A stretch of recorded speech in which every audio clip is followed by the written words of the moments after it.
On the face of it, the decision was full of inconsistencies and will take a lot of explaining to England fans, but I do have sympathy for the ECB. Whatever happened, they were damned if they did and damned if they didn't.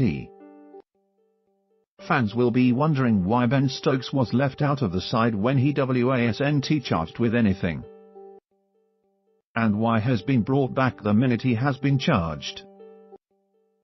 However, he had to be left out while that uncertainty was hanging over him for the good of the player and the good of the game of cricket. He needed to be out of the firing line. Ben Stokes is available for selection by England despite facing a police charge. Say the ECB, Stokes could return for the ODI series against New Zealand despite facing an FA charge. My personal view is that, having been hit with such a serious charge as FA, he should still be out of the firing line.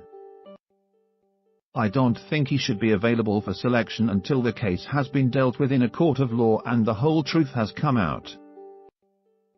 But with this approach you create a situation in which the lad, who hasn't actually been found guilty of anything, is prevented from doing his job for half a year or even longer if he pleads not guilty and contests the charge.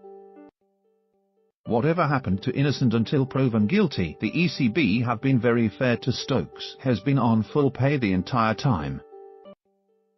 They let him jet off to play in New Zealand. They're going to let him play in the Indian Premier League. They're going to let him play for Durham, and now they've brought him back into the fold to resume his international career. Considering the seriousness of the charge, I don't think he has been hard done by. I imagine the ECB presumed the situation would have been cleared up a lot sooner. But even with the benefit of hindsight, I don't think they would have changed their original decision to leave Stokes out of the Ashes tour.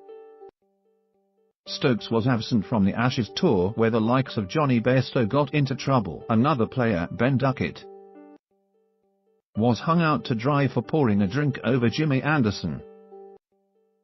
Just look at the media storm whipped up by Johnny Bairstow's silly headbutt and how Ben Duckett was hung out to dry for pouring a drink over Jimmy Anderson.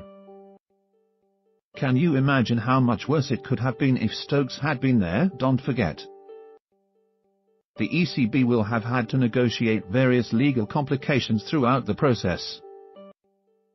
They can't risk prejudicing an ongoing investigation, potentially making him look guilty by banning him from playing, and could also be sued for restraint of trade if he isn't allowed to do his job. I would save judgment of the ECB until the court case has been concluded.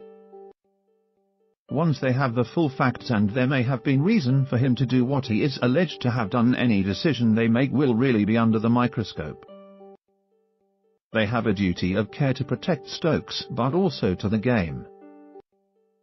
How the Cricket Discipline Commission deals with England's poster boy being involved in such a serious incident, and its potential influence on future generations, will be hugely important. This situation is a complete and utter mess.